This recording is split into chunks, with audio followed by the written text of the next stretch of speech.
What a good husband you have, a thrifty one, Kamala's friends all agreed joyfully when she married 5 years ago. It was evident that Tom had a purpose for every little thing, even items others would have discarded long ago. Contrary to her mother's initial fears of a cluttered home, the house was far from a dump. Tom was simply practical and resourceful, and he didn't shy away from what some might call women's work. I recall Kamala lamenting to her boyfriend that she would have to toss out an old dress since she had lost weight, leaving the once flattering outfit hanging on her like a sack. Before she could react, Tom took the dress to his sewing machine and transformed it in just a few minutes. The seams were so expertly done that they looked factory-made, and the dress fit her like a glove afterward. It was in that moment that Kamala began to fall for this kind and resourceful man. 3 months after their first date, they met each other's families, and a year later, Tom proposed in his favorite restaurant, presenting her with a beautiful gold ring while down on one knee, catching Kamala by surprise. Refusing him never crossed her mind. How could she say no when the man of her dreams was offering her a life filled with joy and companionship? However, the happiness was short-lived. In the 2 years that followed, Kamala realized that she and Tom were fundamentally incompatible. It wasn't just minor disagreements, it was his life philosophy, which had remained hidden during their courtship. What had once seemed like thriftiness turned into outright greed. Initially, she admired his skill in managing their finances, his ability to save money, and his knack for making practical purchases. After all, why throw away an old washing machine when a simple spare part could fix it? But soon, Kamala's admiration turned to concern. Tom refused to pay for her to have a private room in the maternity hospital, insisting she wasn't a princess who needed her own mansion. When she voiced her frustrations, her mother reminded her that it was common to share a ward with 6 to 8 other women after giving birth, and that they all survived just fine. But Kamala wasn't looking to merely survive. Her maternity benefits and their savings, which included her contributions, would have easily covered a private room. So what happened? She returned home from the hospital exhausted and overwhelmed, spending an additional week recovering from the ordeal caused by her husband's frugality. Things only worsened from there. Why do you need diapers? We can use cloth ones and the washing machine can handle it all. Why waste money? Tom asked incredulously when Kamala requested him to buy diapers for their child. Attempts to explain the convenience and time-saving benefits were futile. Tom is absolutely right, Kamala. I raised you during the tough 90s without a washing machine, and I managed just fine. And let me remind you, I did it all without a husband or 2 grandmothers to help me. Her mother chastised her whenever she brought up Tom's peculiar ideas. For some reason, every expense that Kamala deemed necessary for herself and little Henry was dismissed as frivolous. A special backpack for carrying him, allowing her to keep her hands free. No way, that was a waste of money. A high chair? Why bother? He would grow up soon enough. It was just as easy to hold him in her lap at the table and feed him with a spoon. The reality of having to wrestle with a screaming, wriggling baby was completely overlooked. And of course, Tom saw no need for a walker either. After all, she could just bend over and hold him by the hood. By the time Henry turned 3, all the restrictions and nagging about expenses had taken a toll on Kamala's back. Yet her complaints were brushed off as mere inventions of a woman who was unwilling to embrace a normal life. After all, her mother and grandmother had managed just fine without all these conveniences, so why couldn't she? The doctors, however, had a different perspective. They even went so far as to arrange a budget-friendly trip for Kamala to a sanatorium that offered treatments for her musculoskeletal issues. The company was willing to cover most of the expenses. All she needed to do was contribute a little and purchase tickets to the suburbs. But Tom had other plans. "You see how nice it is to relax at the dacha," he said, lounging in a hammock while Kamala toiled away in the garden. "Could you maybe lend a hand?" she snapped, fed up with his constant remarks. "Kamala, I was actually digging. I need to relax sometimes, too." "I was actually digging," she shot back in frustration. "But I did it for longer, so you have to weed. Don't worry, I'll water everything later to give you a break." It would have been easier for Kamala to do the watering herself, but she now realized that her husband simply didn't care about her aching back. With no support from her mother, this exhausting routine continued until one day, during a rare moment of vacation, Kamala finally collapsed from intense back pain. An ambulance was called, and she was rushed to the hospital, where the doctors quickly conducted the necessary tests. They delivered a stark message.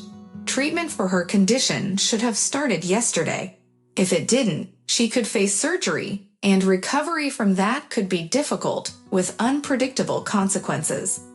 "So I've spent my vacation money," Kamala sighed, recounting to Tom everything the doctors had said at the clinic that evening. "Now I'll have to buy medicine." "Kamala, the medicine can wait until my salary comes in. Only 3 weeks. I put your vacation money into the account with everything else. If we withdraw any of it now, we won't earn interest. It's not a lot, but it's still money," Tom replied coolly. A heavy silence fell over the kitchen after his remark. Kamala struggled to process what her husband had just said. "Am I understanding you correctly?" she asked, her voice unexpectedly firm and even threatening. She was taken aback by her own tone. "You value a measly bit of interest more than my health." "No, wait, what a fool I've been. All my back problems started because of your greed and insensitivity." "Kamala, don't start reminding me about the ridiculous expenses." A loud slap on the table interrupted Tom. Kamala stared at him, shocked at her realization. How had she overlooked this all along? Tom never skimped on his own needs. He had gone to a private clinic for dental work, while the issues she faced after childbirth were treated at the city clinic, where getting an appointment was a hassle. And he had bought himself an expensive gaming computer for his hobbies. He couldn't spare a couple of $1,000 for a high chair for their child, but had no trouble spending several dozen on his computer. God, where had her senses been all this time? 3 hours later, she found herself crying in her mother's kitchen, relaying the entire story. But after hearing her mother's familiar response, "Daughter, everyone lives like this.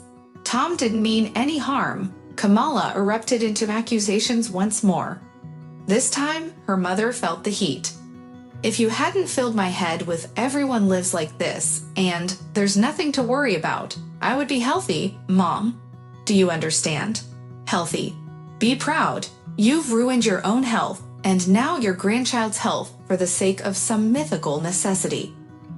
Kamala, who knew, tears welled in her mother's eyes as she reached for her daughter's shoulder, but Kamala recoiled, feeling an unfamiliar disgust. "You know, a scrappy stray cat will fight to protect her young. And what about you? Who are you if you allowed this to happen? And where was my mind when I listened to you? Mom wouldn't advise anything bad. Mom wants the best. Here's your best," she said, thrusting her medical record at her mother, exposing the page with her new diagnosis. "What now?" her mother stammered. "Now I'm divorcing him, taking half of his so-called deposit, and getting treatment. And you'll be cheerfully chasing after a 3-year-old. And God forbid you suggest any special gadgets to make my life easier. We didn't have much, and you won't start," Kamala snapped. She barely recognized herself. The past few hours had completely transformed her perception of both her husband and her mother.